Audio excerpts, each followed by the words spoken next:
informational hearing. House File 2511, Representative Pryor is not here, and so in lieu will be Vice Chair Branch, who will present. Good morning. What? Yes. Buddy, give me that look. And they'll have a quorum. Vote. Motion to look at minutes. Representative Henderson Yeager, have you had a moment to look at minutes? Yes. So moved. All right, thanks. Natalie's here. I think Natalie, she's not here today? Oh, is he here? I saw Liz Reyer here. I wasn't sure. I don't know. If you don't. One more. You look so Do your lovely bill, over there. Representative Branch. Thank you, Mr. Chair. Members of the committee, this is House File 2511, $750,000 in years 24 and 25 from the General Fund to the Department of Employment and Economic Development for the Mind the Gap Gaining Assistance to Prosperity Program grant. This is a bill that improves the quality of life of unemployed and underemployed individuals by improving, their employment outcomes and developing individual earning potential. I am not the author of the bill. I am just pitch hitting for Representative Pryor, who could not make it today. And so I just want to turn it over to the expert star witness that we have here. And I'm hopeful that we can answer any questions afterwards. Welcome to committee. Please identify yourself for the record and proceed with your testimony. Excuse me. My name is Pierre Rhodes. My voice is hoarse. I'm sorry about that. But I felt it was very important for me to be here to represent our company with this bill. So greetings to all, to Chair Xiong and the rest of this fine committee.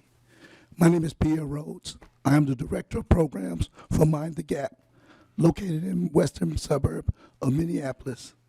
I would like to thank you all for your time and your patience and allow me to present a snippet of our program and our successes over the past 5 years.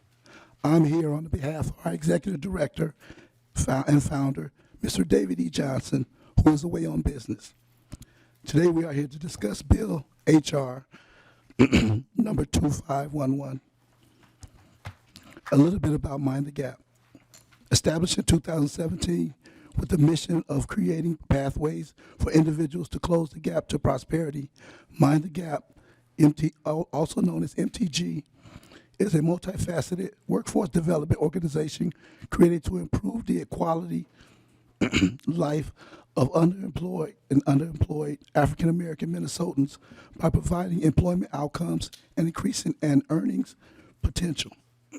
MTG is closing the gap to prosperity for those most impacted by offering innovative programming that intentionally engages participants holistically.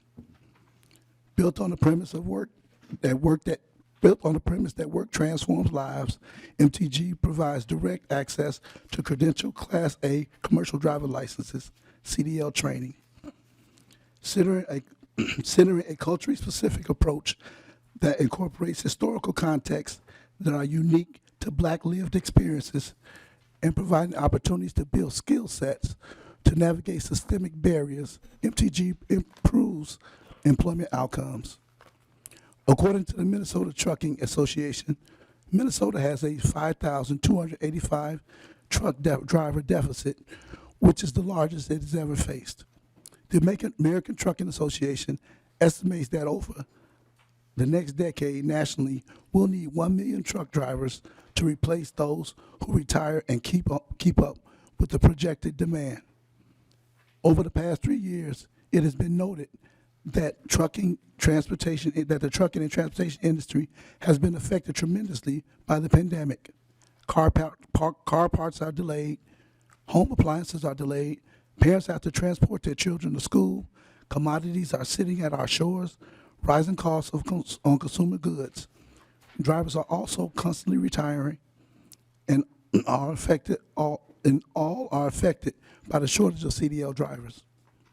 There's an untapped pool that Mind the Gap Driving Beyond Barriers CDL training program is having tremendous success with in getting their licenses and helping to keep Minnesota moving. Our current focus is addressing our current focus is addressing the racial and economic inequalities in Minneapolis, Minnetonka, Hopkins, St. Louis Park, Plymouth, and Golden Valley. But we are here to work to address the overall inequalities persistent in Minnesota and even the country.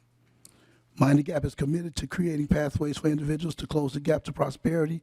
Our programs range from employment services, commercial driver's license training, and keys to financial literacy. Additionally, we have committed to being a community resource for those in need of sustainable housing. Our organization leverages local, county, and citywide and statewide resources to be a driving pillar in expanding communities. The men and women that are coming through our programs are receiving Class A commercial driver's licenses while advancing their earning potential to up to $70,000. In the past few years, we have partnered with organizations such as North at Work, the Minneapolis Urban League, and Twin City Rise in serving unemployed and underemployed African American men and women in North Minneapolis and surrounding suburbs. We have also contracted with foundations such as Highway Credit Union Foundation, the Otto Bremer Foundation, Target Foundation, and most recently, MnDOT in Hennepin County. Allow me to share some statistical successes with you. Since 2017, since our inception, we have served 494 participants. Our Driving Beyond Barriers since 2017 has served successfully 264 participants. Our jobs program has served 186, and this incorporates our youth who are 18 years and older, 18 to 24. Financial literacy and capacity started in 2022. Since then, we have served 32 participants. Our housing and support services also started in 2022, and we have served 12 participants and families to this point. With the help of this bill, HR number 2511, Mind the Gap will have the capacity financially to advance from its 4 full-time employees and 2 part-time employees to hire 4 new full-time employees while serving as many as 200 more participants. This concludes my testimony. As I stated before, thank you for your patience and your time, especially with my voice. Thank you, Peter Rhodes. Discussion. Representative Baker. Thank you, Mr. Chair. And is it Mr. Rhodes? Yes, RHODES. Oh, thank you very much. When I hear CDL, I perk up because I know there's such a need out there. So I appreciate your work on this.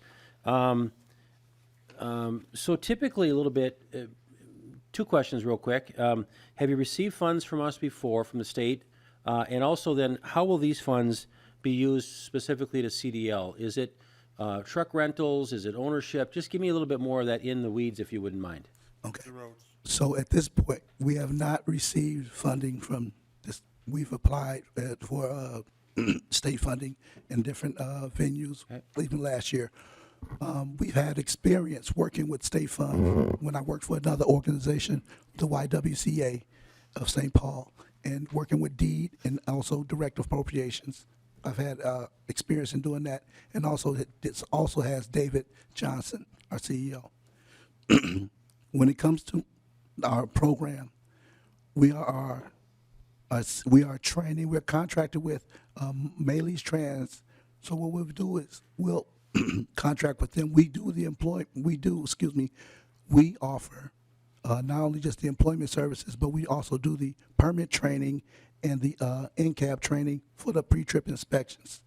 Then after they finish doing that successfully, they go to Maley's Trans, a truck driving school here in Minnesota, and located in Shakopee. Then they more or less get their CDL license. This is like a 6-week process. After that, then they come back to Mind the Gap, and we're working with them with employment. So we are helping them find jobs. So that's basically the cut of what it is. But there's a lot of barriers that go along with that, as you find out that there's support services that are needed. So we pay for the fund, we pay for the training for individuals to get trained. But then we also, excuse me, we also pay our vocational navigator to help them find jobs, write resumes, do soft skill training when it comes to time management, resume writing, and even mock interviews. So these things are needed and important for the individual because those are the barriers that we face when we deal with the community that we serve. So when they come in, we do an individual employment plan with them, and then we find out during that plan what their barriers are and how we can meet their needs, which is why we started Mind the Gap. Mr. Chair. Representative Baker. And thank you. So if you did get this funding and things went forward, would basically an applicant and a participant be able to kind of get from start to finish, if they did the 6 weeks and they passed the written test, basically a CDL license that would be paid for, if they get on the road and get to it? I think that's great. What is the plan if somebody then doesn't finish it up, just goes halfway? Is there any skin in their game too? Have they invested in anything? Is there any protection for the state taxpayer dollar to, hey, Johnny, if you're going to walk away, you owe us at least something minimal? I don't know that. I hope it's not a problem, but how do we handle things like that? So, Mr. Rhodes. yes. So when it comes to that, we have to initially have a real hard-line conversation with the participants. They sign off on an accountability plan, also with the employment plan. But then the sad part is there's no real repercussion that we can hold. We can't bill the state, and then for a participant quits, and then we say you got to give us that money. Well, it wasn't a law, and I had to deal with this problem before at the YWCA.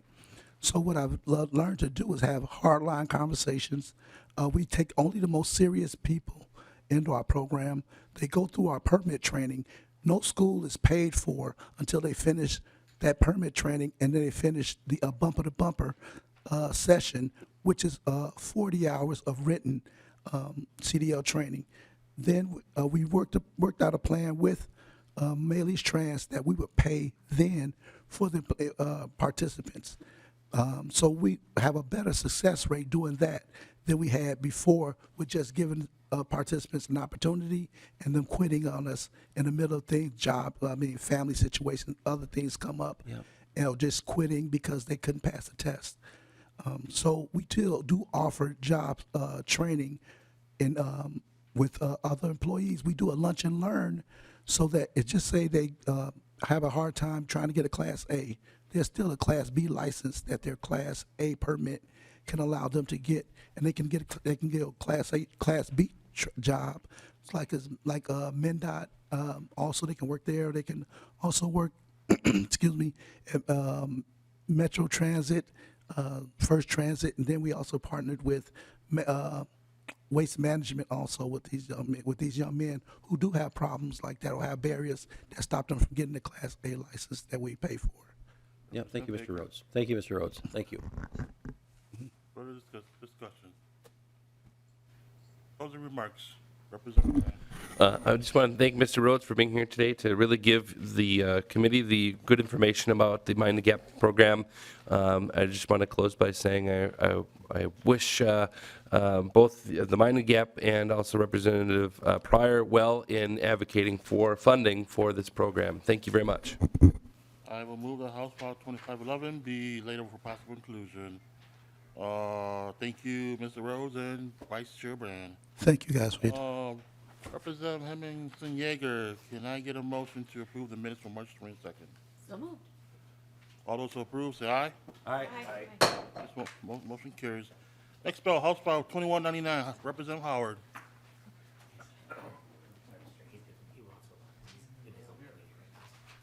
House File 3024, Representative Berg. All right, I like members who are here. What did we I will move that House File 3024 be laid over for possible inclusion. To your bill, Representative Berg.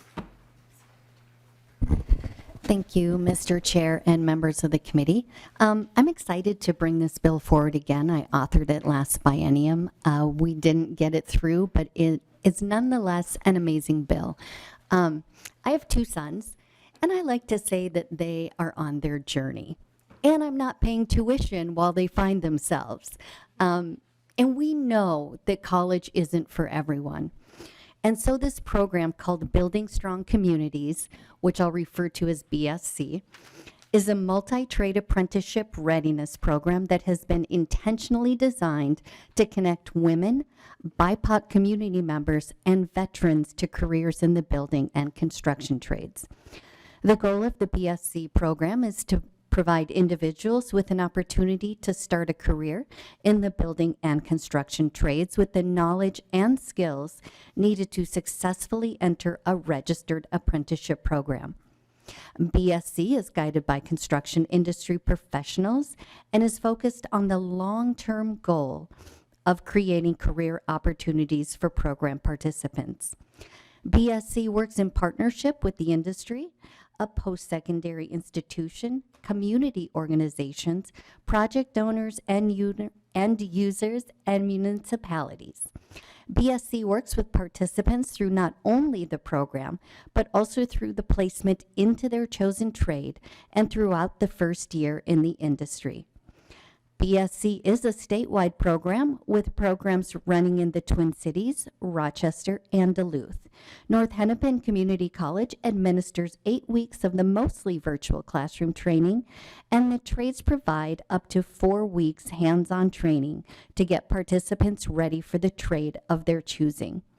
North Hennepin will provide instruction in interpersonal skills and foundational construction math.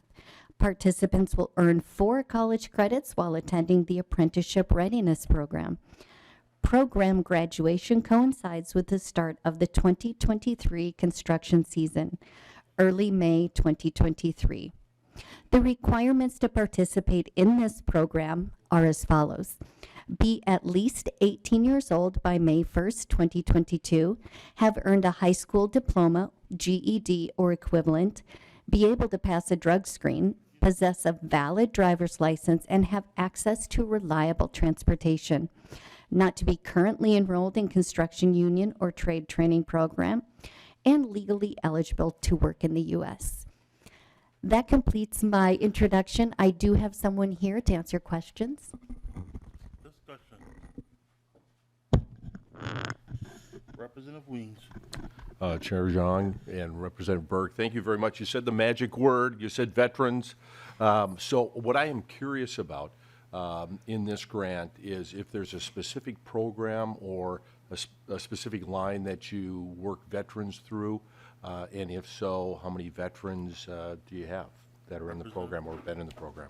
Representative Berg.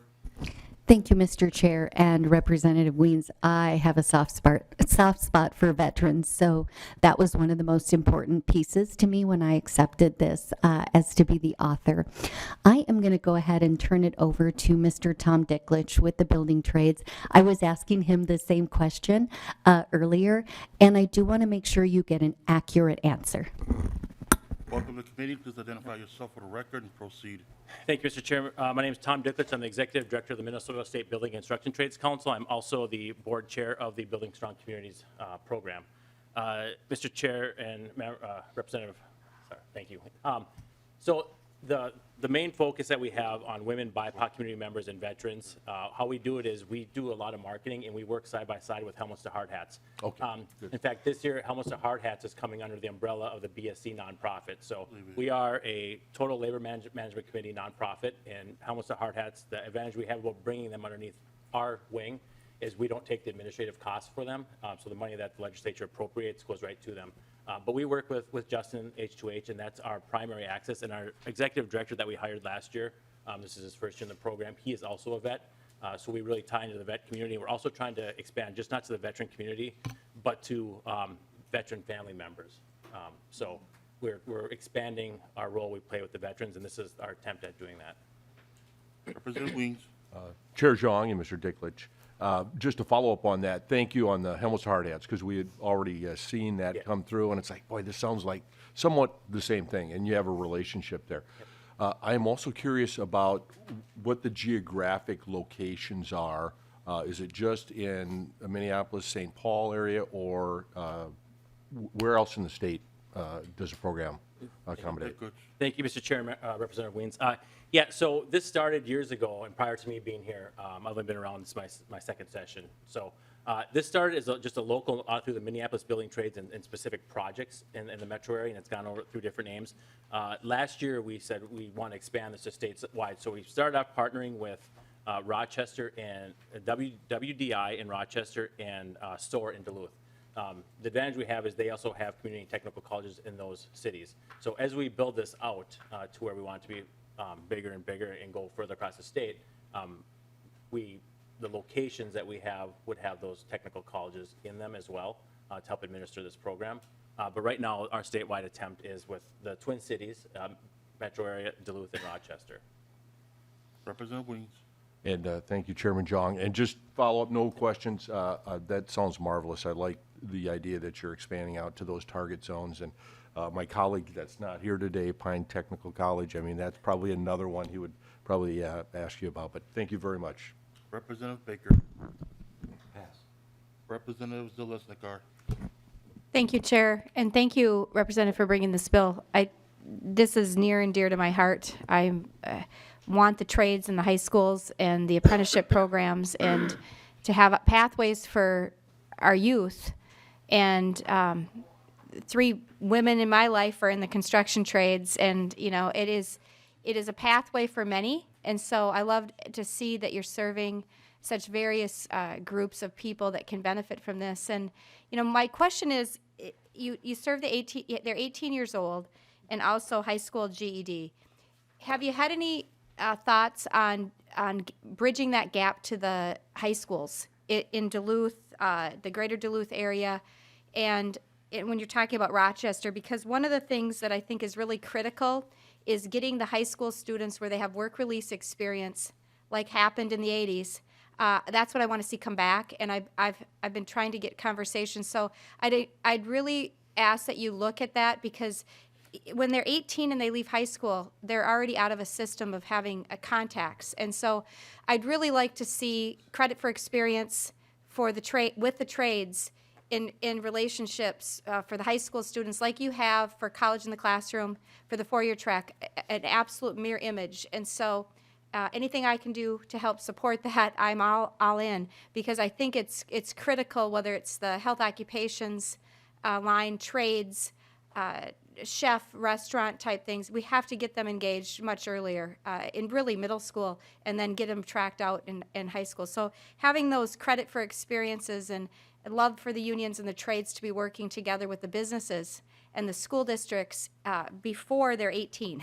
And this is great, and I think it's wonderful, but I think you have the expertise to do it, and we could lead the way. I know Shakopee, I toured the school there for the trades, and one of the things the teachers were saying, we need to get the kids to be able to be on the job site before they're 18, shadowing and apprenticeship and internships, so that they are exposed before 18. So anything we can do to bridge that gap, I think would be successful for the business community and for kids. So thank you for a great bill.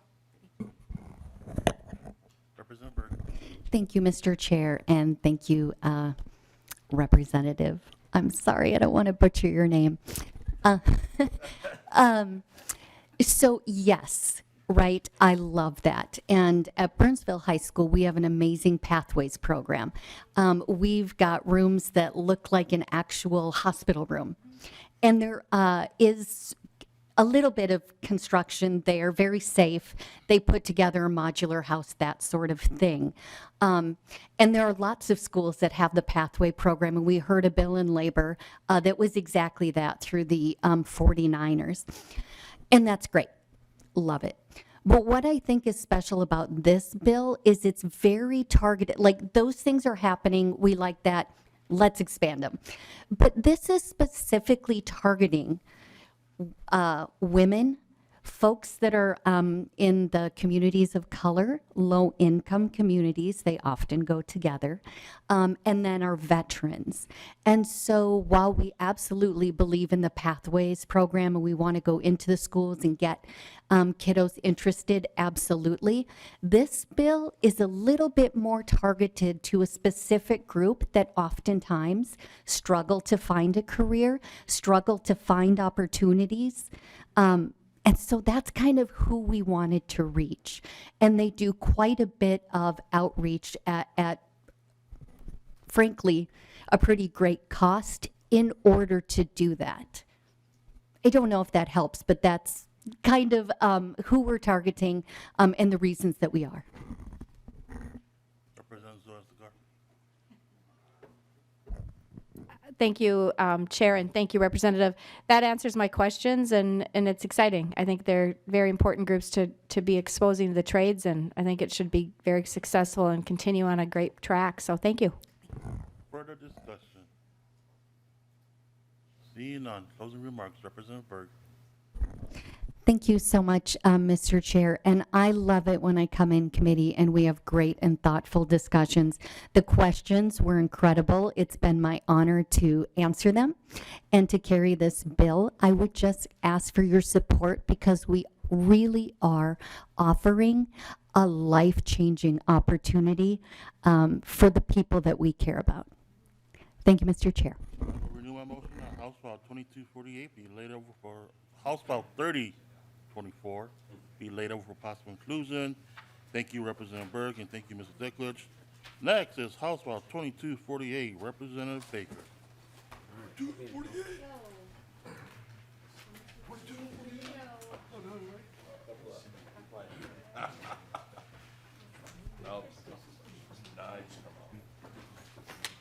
Representative Baker, would you like to move your bill to be laid over for possible inclusion?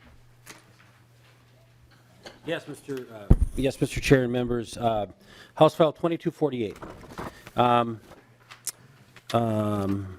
To be considered possibly for inclusion. Members, I don't have a testifier today, but what I have here in front of you is a technical fix, I think, which is, I guess it's a little bit more than a technical fix. It came to me from a constituent in my area who's a farmer who has used a lot of immigrant workers that apply for the H-2A visa. I didn't know a lot about that, but it's a mostly ag temporary worker visa. They come up here, they have to have things paid for, and I will read a statement from my constituent as well, Mr. Chair, so that you kind of get an idea. But what this basically does is it adds to the folks that are not covered on unemployment insurance. These employers have been paying insurance premiums on unemployment insurance, but yet those H-2A visa workers are never eligible to take the benefit. So we're charging them, but they really don't get anything from it. So we're correcting this. If there was nonpartisan here that actually helped me write this bill, I would ask them the questions, but I think they felt like, and Indeed is here too if there's any concerns about that. But Mr. Chair, I'll just read the statement from the farmer that brought this to my attention, and this is really what states, and I think this is part of what our challenges here in front of us. Mr. Chair and members, as with almost all of Minnesota family farms, our operation has extreme difficulty in finding enough employees to plant and harvest our crop on an annual basis. The current tight labor market has even elevated this challenge to a much higher level. To help alleviate a part of this challenge, we started using the H-2A program for over 10 years to bring employees from South Africa and Ukraine, so we have enough employees for our crop season and operational needs. This has led to a 66% of our overall team is by providing our employees with the H-2A program.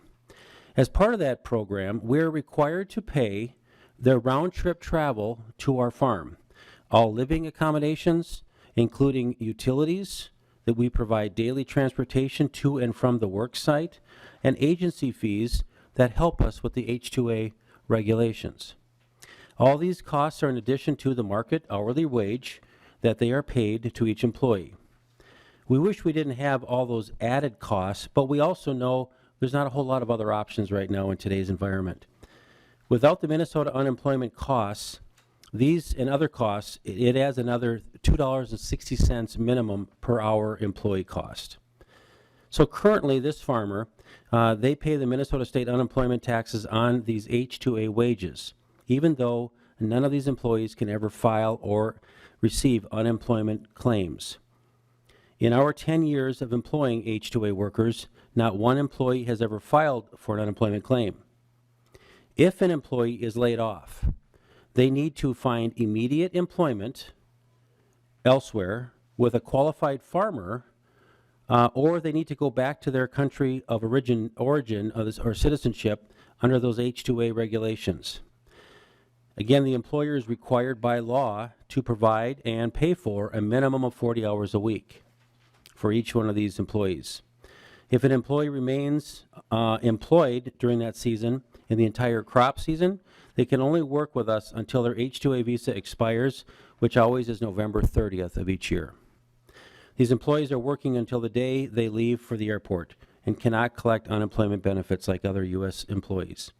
So members, this would, in his also closing statement, it roughly costs this farmer about $1 an hour for these employees of part of the benefits set that he pays. So I think what we're doing, Mr. Chair, we're just kind of correcting something I think that was either overlooked. Again, I have chatted with the deed, with our nonpartisan. There doesn't seem to be anybody opposed to this fix. And I knew nothing about this until my constituent brought it to my attention. So with that, Mr. Chair, I hope that we can consider this with our work this year. I think it would help, again, a small number of people that might be paying on this. I don't really know the fiscal impact on this. I don't think there's an there's a fiscal because it's an unemployment insurance fund, not our general fund. So I don't know if that would require that or not. But I just wanted to bring this to our attention and hope we could have a discussion, Mr. Chair, and include it with our omnibus bill. Representative Thank you, Mr. Chair. Thank you, Mr. Baker. I think this makes sense if they don't have access, if they're not ever going to have access to it. But that's the question, and I'm glad you mentioned that you talked to Dee, because that's going to be my first question. Did they have any idea of why they've overlooked this or why they haven't been exempt in the past? You know what? We should ask them to come down. I think that would be the best thing because, again, I don't want to speak for them, but again, that might be a good idea. Thank you, Representative. Welcome to the committee. Please identify yourself for the record and proceed. Morning. Thank you, Mr. Chair and members. My name is Devin Bowdry, Legislative Liaison at Deed. Representative Frazier, no idea. No. Did better than I did. Right. Yeah. I mean, it seems like oversight is what it was, or Okay, all right. complex program. Things get lost.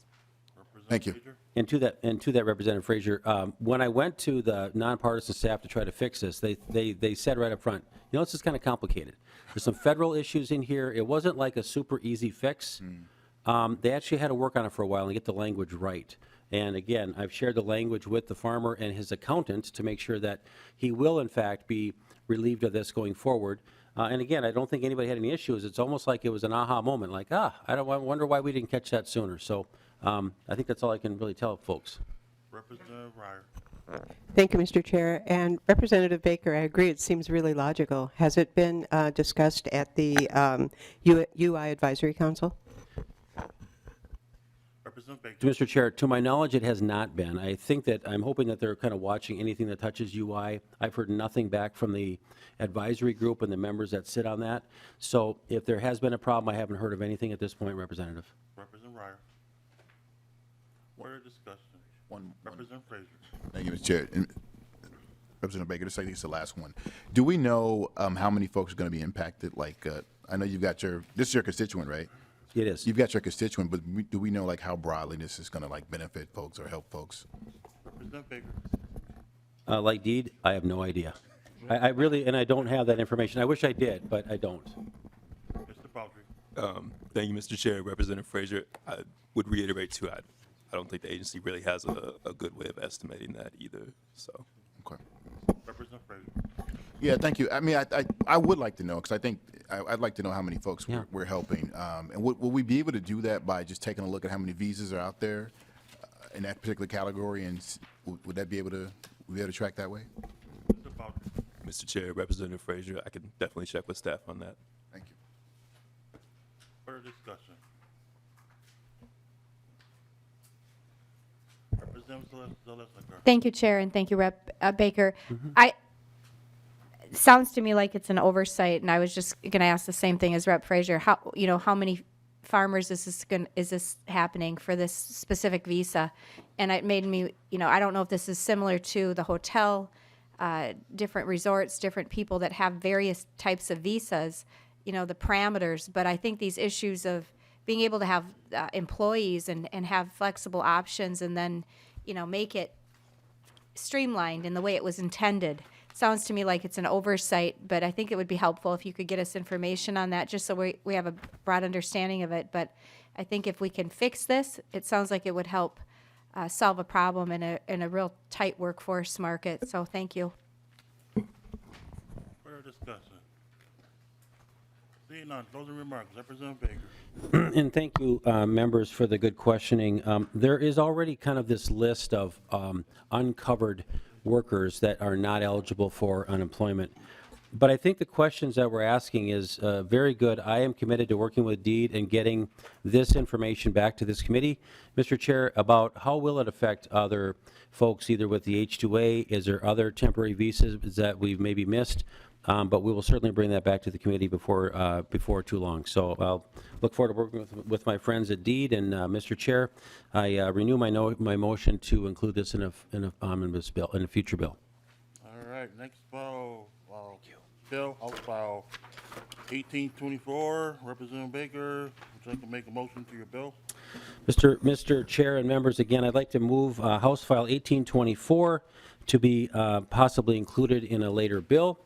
To the bill, Mr. Chair, again, very simple, and this is more of a future idea that I'm working alongside Senator Draham.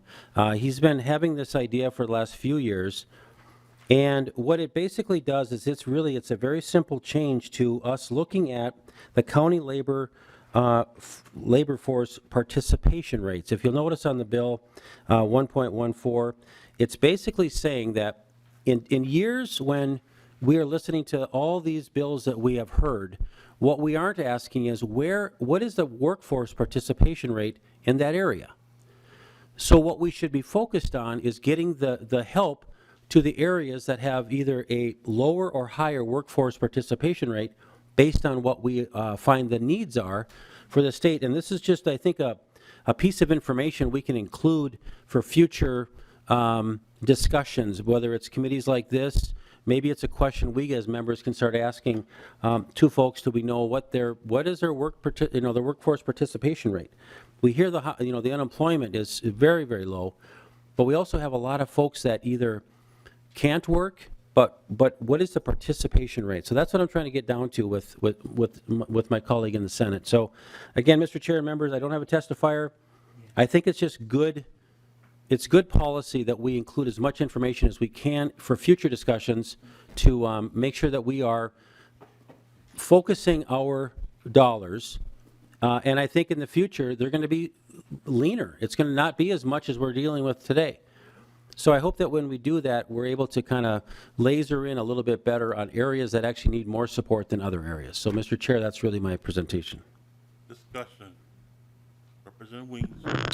Thank you, Chairman Xiong, and Representative or Lead Baker. I like that. I think maybe there's another part to that should be added to this. It's not just the participation rate, but it's the potential. Because when we're looking at where should these DEED-style programs and grants be focused, it should be in communities or counties that have excess potential, minus whatever the participation rate is. So I think it's the other half to this, and I don't really want to cause a problem with what you've already worked out, and but I think that's another piece of information, and I'm also curious about how the data would be communicated, and would DEED be the storehouse for it? Representative Baker. Mr. Chair, that's a really good question, Representative. I think that's yet to come. I think I even have that question too. This bill was brought to me again, like I say, from Senator Draham. I'd like to understand how can we work with DEED. I do not want to create a bunch of nightmare work. I want to keep it simple, but we do have 87 counties in the state, and I think each county has some uniquenesses to it. I want to make sure that we can provide a very simple reporting system that literally doesn't take any more time with our technology today. I'm hoping that this can be a very seamless data collection so we can make better decisions. Representative Weems. Yep. Thank you, Chair Xiong and Lead Baker. Yeah, if we have an opportunity, whether that's in the future when it goes to conference committee, I think that would be a great fix. Thank you. Further discussion. Representative Reyer. Thank you, Mr. Chair. Yeah, I'm always interested in looking, and thank you, Representative Baker. Always interested in looking at new ways of using data to understand what's going on in the market. I would just be a little cautious about this one because of all of the reasons that people may not be participating, and see if there are, I'm all in favor of going beyond just the unemployment rate. But how do we differentiate between the discouraged workers, for example, and people who are choosing to stay at home, people with disabilities, people with other issues, and make sure that we aren't oversimplifying with that measure? Thank you. Representative Baker. Thank you, Mr. Chair. Again, I think it was more of a statement, and I don't disagree with Representative Reyer. I think it's making sure that we're looking at the right information, how we're utilizing it. It's more than just unemployment rates. It's who is available to work and why are they not available to work, because then that might be part of it too. So I think, again, on a high level, we're just throwing in a component that let's address it. Again, I don't think it requires or it's any penalties for somebody who's not giving us this. It just puts it out there to make sure that whoever is collecting this is now including this information. I hope it works out. Representative Reyer. Further discussion. We have a member in the audience who wants to testify. Proceed.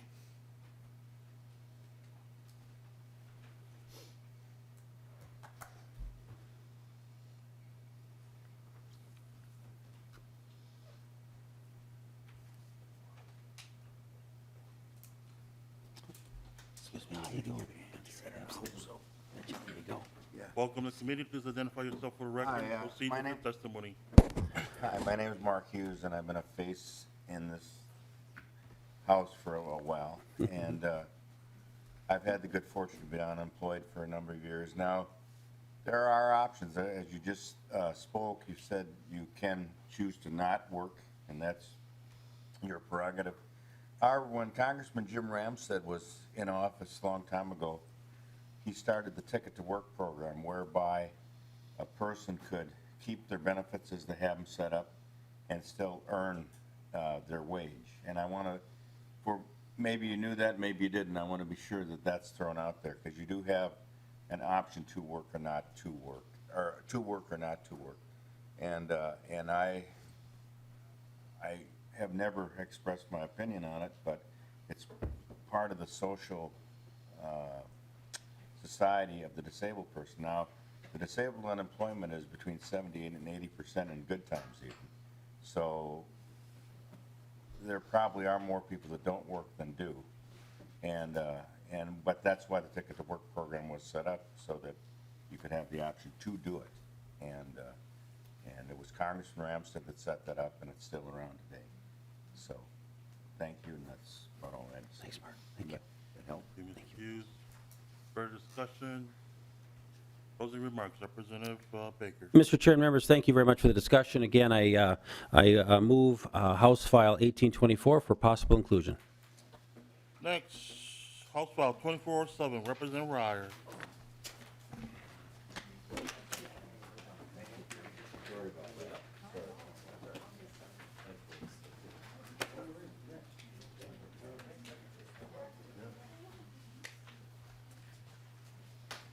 Representative Reyer, would you like to move your bill?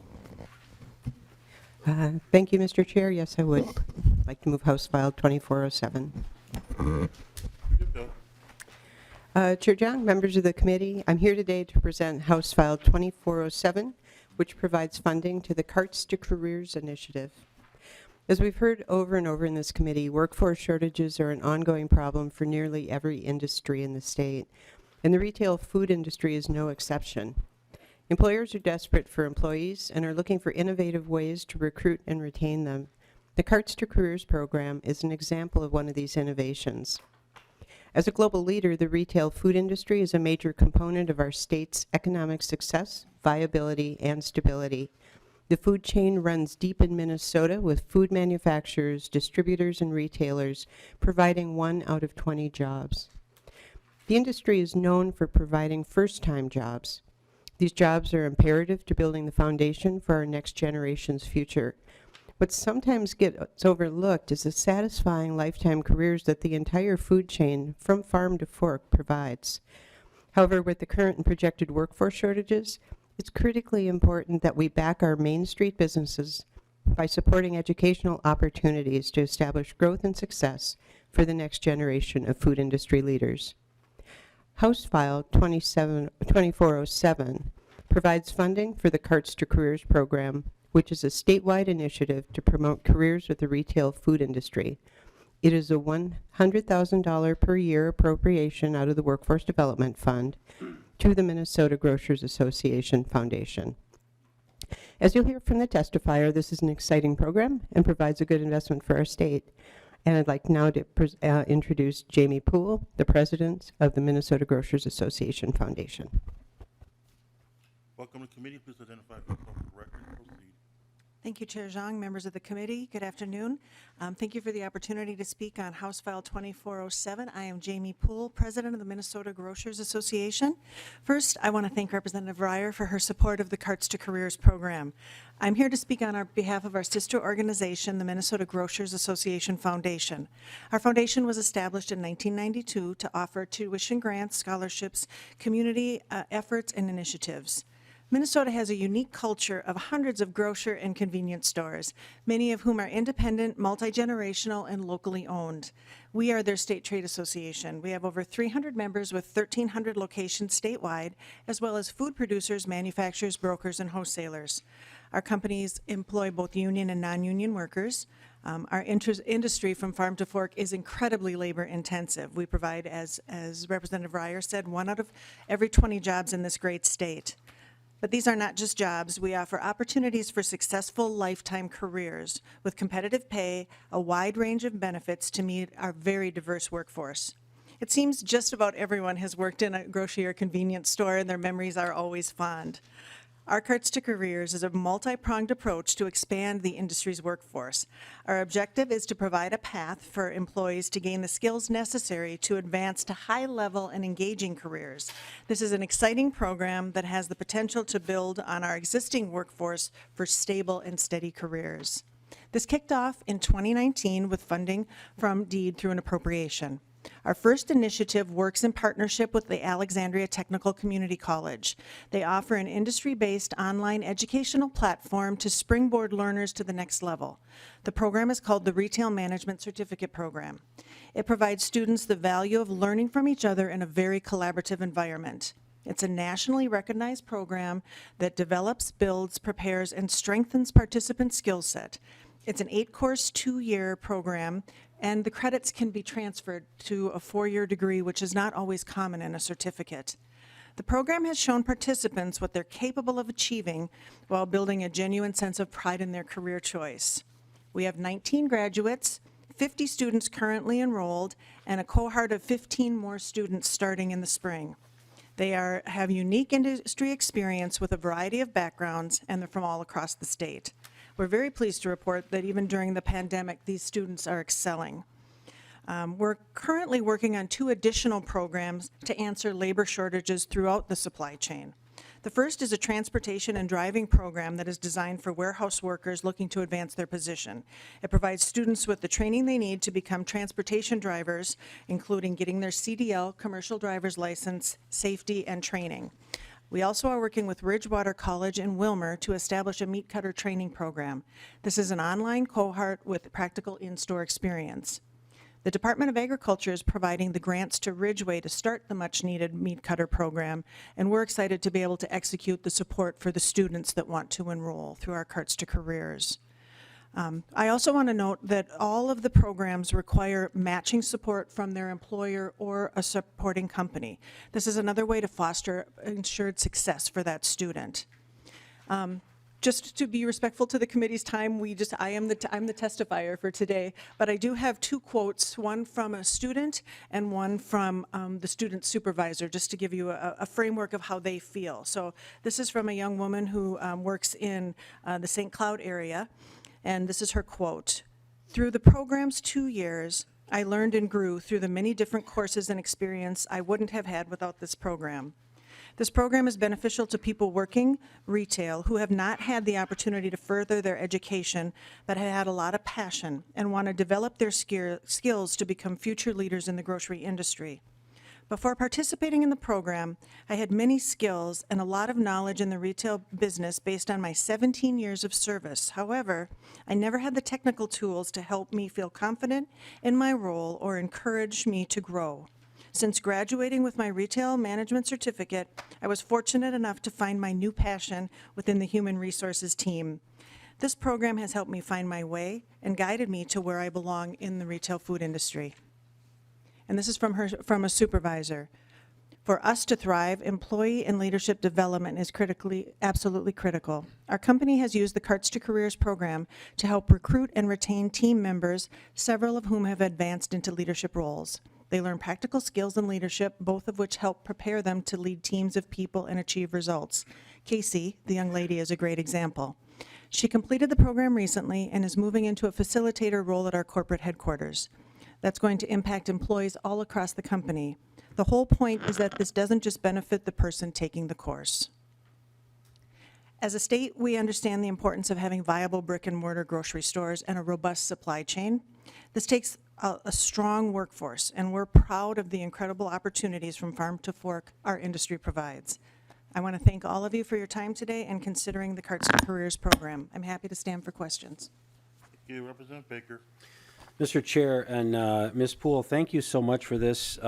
This is, again, I think you mentioned earlier, a lot of us have experience in the food industry. I started my management career running a grocery store for my my in-laws up in International Falls for many years with the Red Owl chain, then it was Super Value County Market.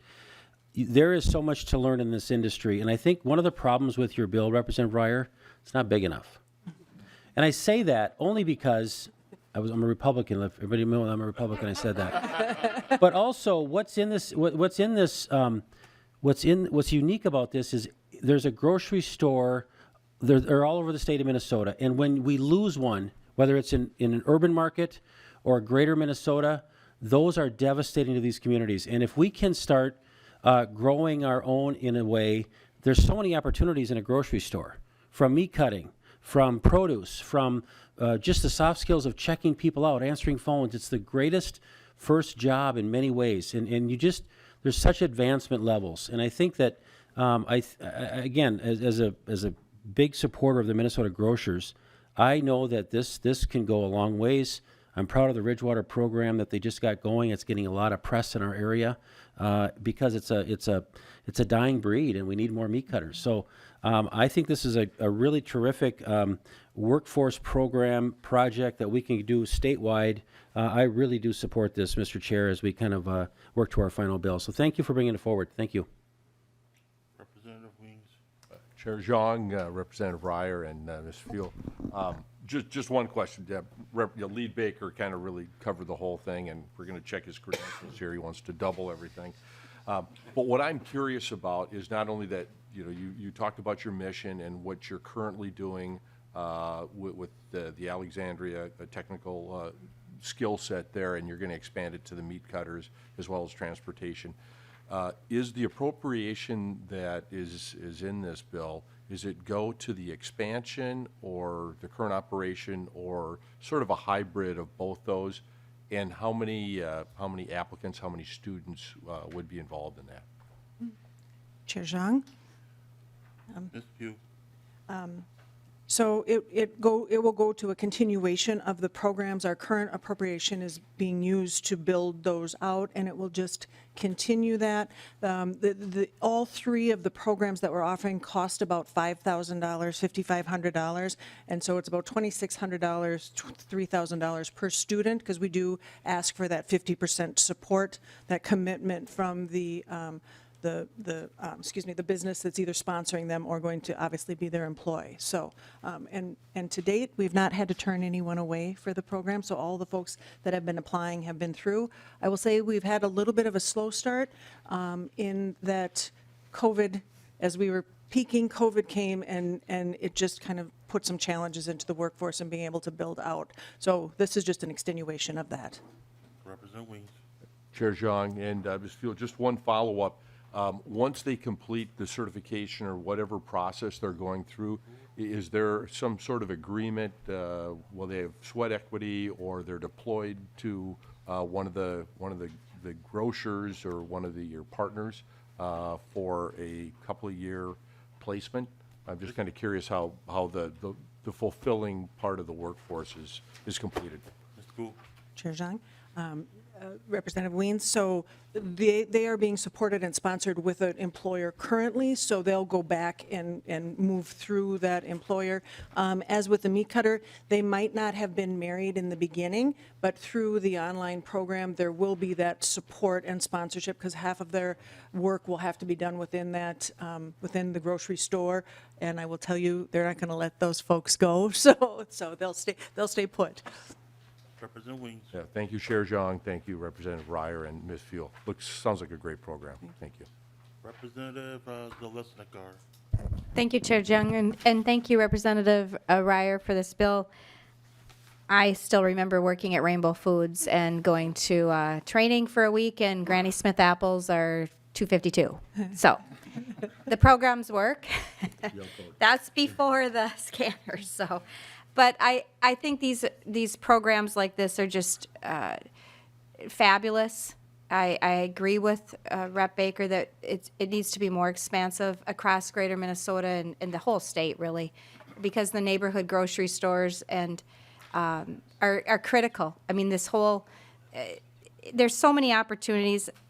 One of our sons was a meat cutter at two different places, a local meat private business, and then also, I believe, Sam's Club. So it's great opportunities for people to see how it works. And then I learned more about vegetables by being a cashier and than I ever would have. I didn't know what ginger root was, but I do now. So I think it's awesome, and I think it's commendable, and it'll be great for the communities across the state. So is the program intended to serve various sections, or how do you decide that?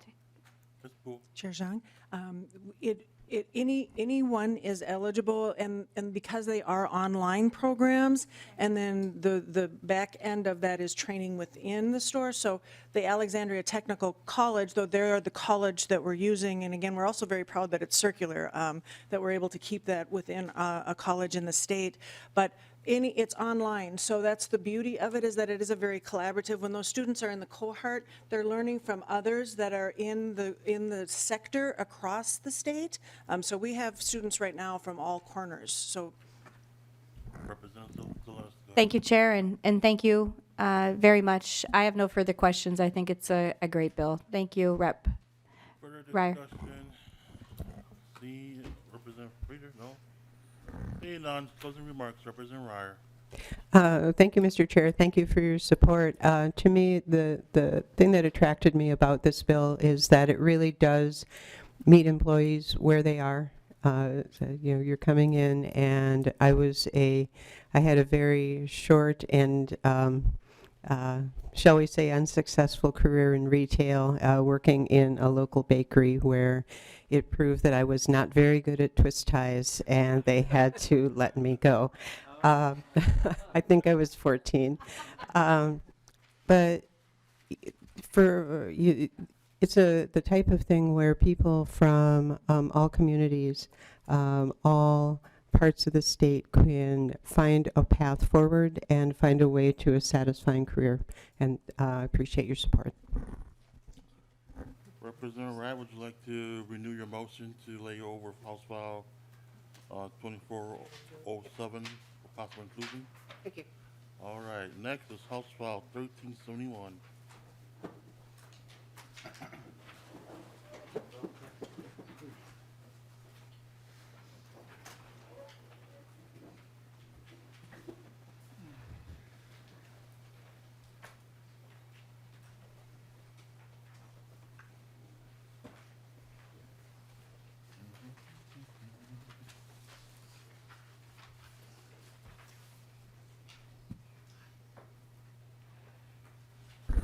Mr. Chair, I'd like to move that this bill be laid over for possible inclusion. This is a Clues bill. Clues is a wonderful institution. Many of you have heard about, so I'm not going to say much. I'll let Ms. Ruby Lee explain more about the bill and the wonderful institution. All right. To your testifiers, please state your name and continue with your testimony. Thank you, Mr. Chair. Good afternoon. My name is Ruby Azurdia-Lee. I'm the president of Comunidades, Latinas, Unidas, and Servicio, CLUS. First, I'd like to thank Representative Xiong for his ongoing support and for carrying our workforce and employment bill. Thank you for having us today. CLUS is Minnesota's largest and oldest Latino-led nonprofit, founded 42 years ago. Our mission focuses on advancing social and economic equity and well-being for Latinos. Our culturally tailored programs are designed to engage people holistically and in multi-generational ways. With offices in St. Paul, Minneapolis, Wilmer, and Austin, CLUS serves over 30,000 people annually with the help of 140 staff members and 600 volunteers. I'm here to ask for your support of House File 1371, which will help us expand workforce skills training, customized employment coaching for underserved youth and underemployed individuals needing new skills, better paying jobs, and new career pathways. Today, Minnesota's Latino population is the third largest demographic group in the state with close to 350,000 residents. Since 2000, Latinos in Minnesota constituted 26% of the state's overall population growth. Latinos represent 68% of the state's labor force today. Yet when measuring income, Latinos represent some of the lowest paid groups in the state. Latinos also represent the fastest growing and youngest population in the state with a median age of 25 years old. With a young population, our investment in retooling and reskilling today's Latino workforce is critical so that we can address growing income disparities faced by our workers and our youth. Direct appropriation today will help CLUS increase capacity to replicate and scale up successful programs in urban and rural areas. The demands for skilled workers and for employment coaching have multiplied since 2020, and your support will help us achieve greater impact and serve greater numbers of people. Half of the funds requested will be designated to close income and employment gaps and scale up services in Greater Minnesota. I'd like to defer my time to a team member from Wilmer, Minnesota. Please state your name, continue with your testimony. Thank you. Good morning, Mr. Chair and members of the committee. My name is Jennifer Mendoza, and I am CLUS Career Navigator and Community Liaison for the City of Wilmer. At CLUS, we strive to reduce barriers for our participants, such as transportation, especially in the depths of a Minnesota winter, as well as the lack of time and the high cost of trainings. One of the courses we have offered is the CDL course, as trucking in Greater Minnesota is a sought-after career with abundant available positions. While recruiting for the CDL class, participants from all over southern Minnesota applied. Some were willing to drive up to 3 hours to be present at the class, while others were unable to go such a distance. To best serve all of the participants, CLUS worked with Bridgewater College, utilizing both their virtual CDL course and their fast track in-person course.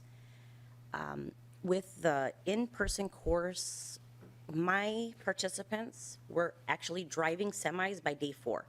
I wish I could have shared the videos, but I didn't think ahead far enough. So I apologize. However, for that group in 2022, your appropriations funds allowed the average CDL student to go from making $7.60 an hour to an astounding $21.33 an hour. Our training programs are not only aligned with the needs of individuals, but to the needs of communities. In my community alone, today, there is a need for over 600 childcare spaces for families in need of childcare. With expanding funding for workforce training, CLUES will support childcare providers as a sustainable business and career through mentorship, technical support, and customized bilingual licensing programs. Some of the barriers our participants are lacking is what the state's appropriation funds support: a skilled workforce and sustainable living wages. My community is working, and they are working long hours while being away from their families, yet they struggle to put aside money to reinvest in themselves. This is why these appropriation funds are needed. They tell the recipient that they are worthy of upward mobility, and to many, this is the biggest investment that anyone has ever made in them, and they are so appreciative of this. Thank you for all of your past and future investments in our community, and thank you for your time today. Thank you Please very stand. much for the testimony. Is there anybody else that wishes to testify? Otherwise, we'll just open it up to member questions. Representative Zalesnikar, you have the first question. And this is the first time the chair's been up in the hot seat. Make them hard, okay? Yeah, if you want your bills passed, yeah. Not sure who to address as the chair Okay, here. all right. Okay, Chair Xiong. No, I think this is a very interesting program, and I guess I come from a healthcare background, so I'm thrilled to see all the things that I've looked at your website, what you do in the trades and the CDL, and all those things are great, and healthcare workers and a career path beyond a CNA, phlebotomy and all of them. So that's fabulous. And my question was, I was interested in the family child care program you do, because we've had 700 family child care closures in Minnesota, which worries me for not just, Minneapolis, St. Paul, it's a problem, and also the entire state. And when I was looking at it, it sounds like it allows for training, and that is a really mandated system also with rules and regulations. And it can be, I think, burdensome, and it takes 6 to 7 months to go through the mandates, the requirements, and then help, I wanted to ask how the success of the program, if you've seen the number of licenses increase for your community, because that's a real barrier, I think, for us in the state of Minnesota is the family child care provider, and many need that model. And I love both. The centers are great and family centers, but without family child care centers, we're at a disadvantage. And in many communities, we don't have centers. It's we've always relied on family, and I've had many people say they've stopped providing family child care. It's not sustainable. It's not affordable. It's not. There's a variety of reasons. So I wondered if you could talk to your successes on that piece of this program. Mr. Chair. Go ahead and continue. Thank you so much. That's a wonderful question. Actually, we're seeking support so that we can expand programming in this area. The current funding that we have through the past direct appropriation has not allowed us to move in that direction. Yet, we have been working with DHS for over 3 years now, creating innovative ways in which Latino care providers can be turned into workers and business owners in this model. So our model going forward, and we're ready to launch a pilot in the east side of St. Paul, actually, that will allow us to create a business incubator area that provides support for informal providers that we have been training over time to attain their child care licenses. So that's step one, right? Training informal providers to become part of the economic system in the state and become business owners. Through that, they will increase their wages, they will increase participation. Our job, like your jobs, is to create opportunities and eliminate barriers for people and for workers. And we know that transportation, affordable child care, and housing are the 3 biggest barriers for people to get back to work. Does that answer your question? Representative Zalesnikar. Thank you, Chair, and thank you, Chair Xiong. If I could just ask another follow-up. So the intent is to increase the number of family child care providers, giving them, this money would go to help an individual become their own entrepreneur by owning, having their own family child care license and understand the steps. Am I understanding that correctly? Attain a license, attain the training and attain the license. with quality child care would be part of many of the, we provided a handout. I hope that you'll have it. But on the orange side, you can see the different trainings. So besides CDL, trying to tackle the child care shortage, provider shortage. It's important to us. Representative? Thank you, Chair, and thank you for that. I would hope that this knowledge is something that, since you've worked with DHS, I think one of the complications we have is sharing knowledge.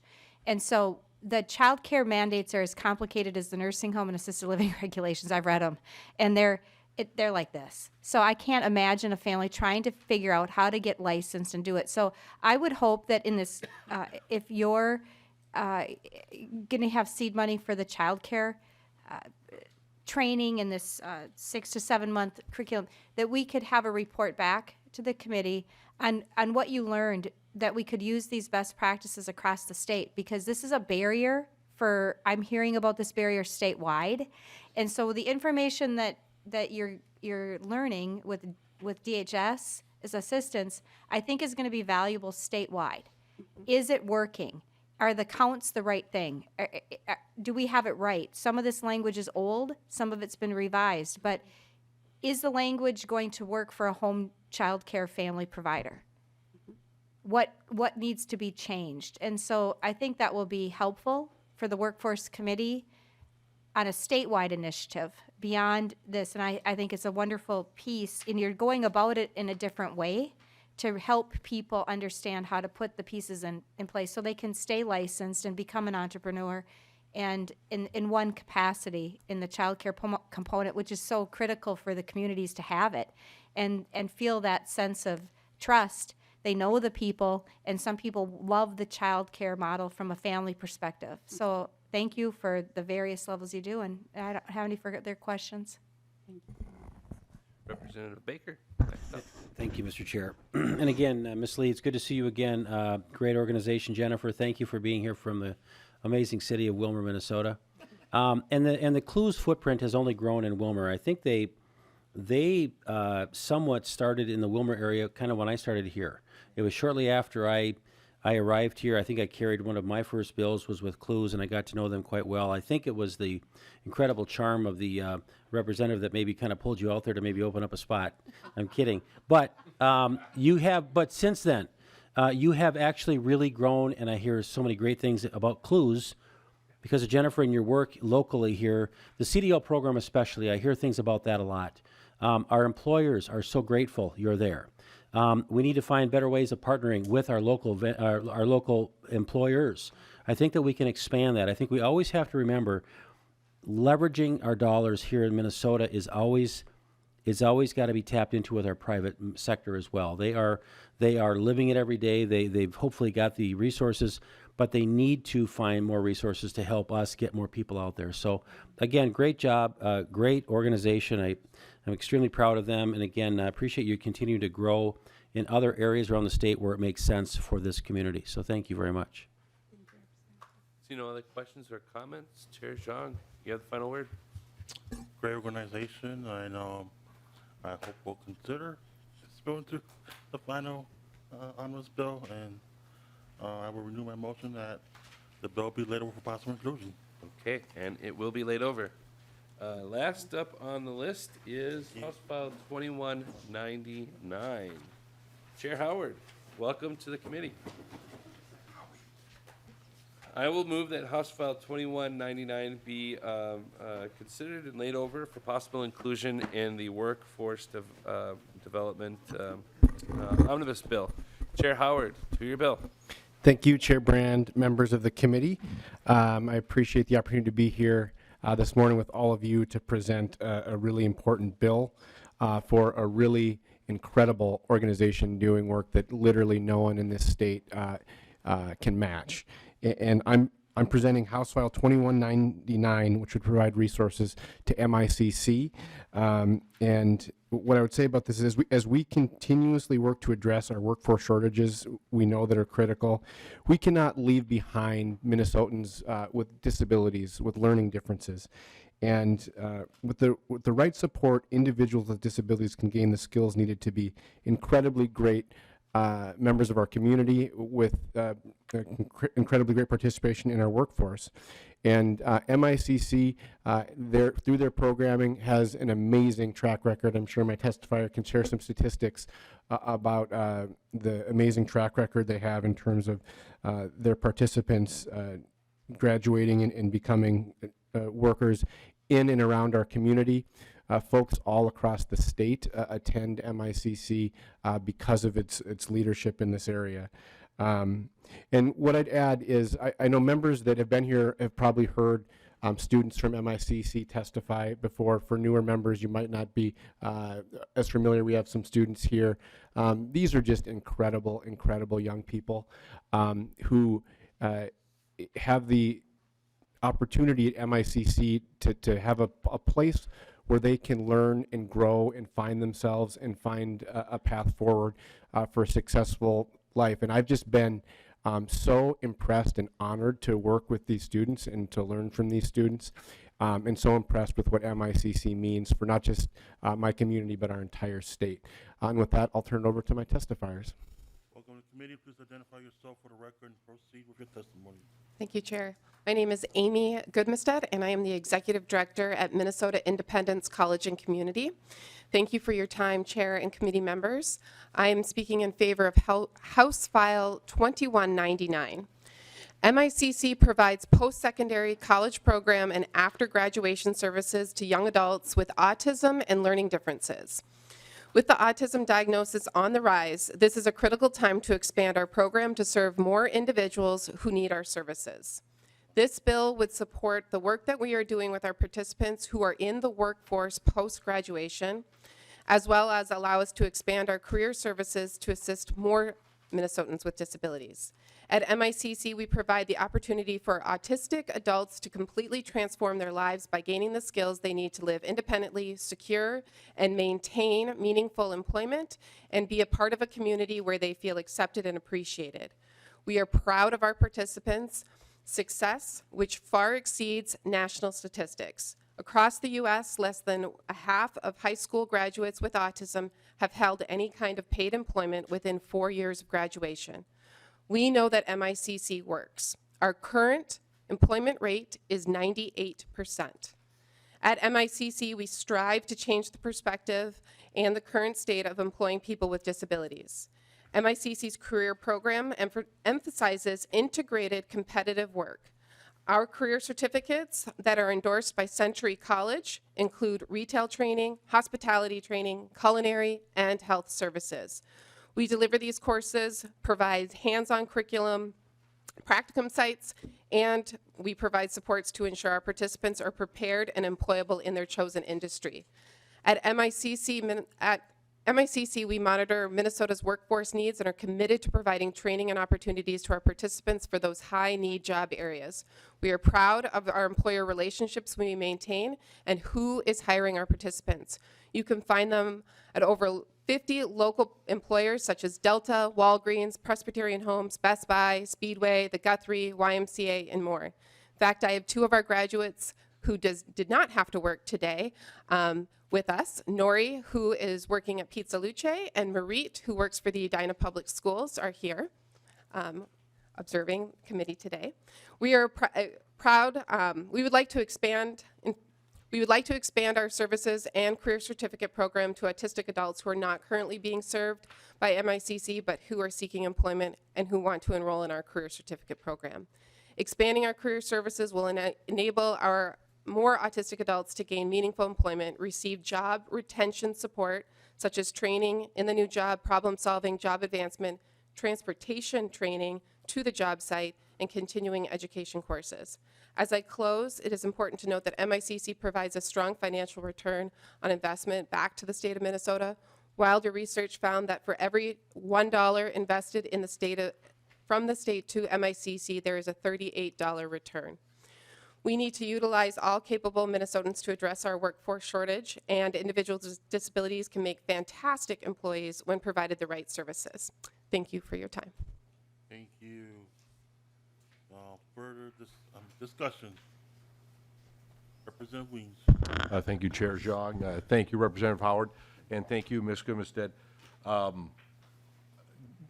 fantastic program. And just in a little research, you guys received the transparency seal in 2019, just with a 98% in the returns. Fantastic, and thank you ladies back there for the work that you do in the community. And our goal here in Workforce, of course, is that I think every Minnesotan has a job that they're proud to be in and they're contributing to the community. And just in closing, my best friend growing up was Robert Goodmestead, and I thought they were the only family of Goodmestead. So I've got to figure out if there's some 6 degrees of separation and connect you up maybe with your long-lost relatives. So thank you, Chair Xiong, and thank you, Representative Howard and Mr. Goodmestead. Representative Brand. Thank you, Mr. Chair. I just wanted to say to Representative Howard, or Chair Howard rather, I signed on to your bill. It's a really important bill, I think. And I'm thinking of a friend of the family who their son actually went through the MICC program, graduated in 2022. And now he has the ability to be independent, the ability to do good things with his time, and to benefit the community in the process. And so MICC does a really awesome job. The quality of the product at the end of the graduation process is wonderful. So thanks a lot for being here today as well. Thank you. Lee Baker. Mr. Chair, Ms. Gudmundson, Gudmundstead, excuse me. Gudmundstead, thank you. So I like this a lot, this bill, and I don't want to put our friends on notice here, but I'm wondering if they would be willing to come forward and share who they are and where they might be working, if they'd be willing to do that, because the stories are really important. And Mr. Chair, we're doing so well on time today, if you don't mind. I just wanted to see if they would come up and just share who they are and where they're working, if there's 1 or 2 of them. All right. Welcome to the committee. Please identify yourself for the record and proceed with your testimony. I'm Marie Spoker, and I'm working at Countryside Elementary School. Welcome. Hi, I'm Nori Miller, and I work at Pizza Luce on West 66th Street on Richfield, Minnesota. Welcome. Thank you for being here. And Mr. Chair, if I just follow up again, I know that I heard something about we have a pizza chef here maybe, or I'm not sure what she does at Pizza Luce, but I know it's a great organization, and I just wanted to ask the questions to each one of you. How long have you been in this program, and how much do you enjoy working at your current employer? Either one of you can go. I've been living here 7 years, and I really enjoy my job at Pizza Luce because I work in the mornings, and then I have the rest of the day to do whatever I want. Okay, all right. I've been part of the program for like 5 years now. And final question, Mr. Chair, and again, thank you for bringing this forward, Representative Howard. Is this the kind of a program, ladies, that we should support again? Is this something that you think we should continue to do? Yeah. All right. Thank you so much.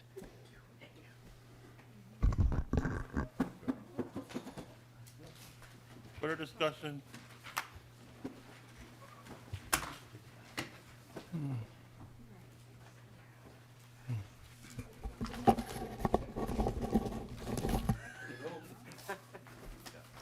Those are remarks, Representative Chair Howard. Chair Xiong, members of the committee, thank you, and I want to thank Representative Baker for inviting the students to come up. I really appreciate that. When we've had this bill up before, it is always the students that are the star of the show. And this is presumptuous of me, but at times I've been invited to the graduation at the end of the year, and I've been to a number of times, and it's something I would guess all you'd be invited to. It's a really impactful, wonderful celebration, and I'm just grateful for the conversation, for the support of the committee, for such a worthwhile, amazing organization, and would encourage your support. Thank you. Thank you, Chair Howard. I will remove my motion. House File 2199 be laid over for possible inclusion. Thank you, Ms. Goodmestead and Chair Howard. And that concludes Representative Baker. Mr. Chair, yeah, just I guess where are we at with kind of getting together next week? If you can just give the committee just sort of a heads up as to what we should expect as we start to kind of put together our final bill. Good question, Lee Baker. The bill will be public next week. I'm assuming Tuesday. And then we will have staff present the bill Wednesday, and then Fridays we'll do markup. Mr. Chair, and so would it be Wednesday or Fridays would we start looking at amendments? Is that when Friday would be that? Friday. Okay, Well, Wednesday will be testimony. okay. Thank you very much for that. Appreciate Any that. other questions? Members, I want to thank all of you for being here today. I know we had a long morning yesterday, so let y'all go get some rest and be up and excited for next week. Committee's adjourned. Workforce strong. That's right.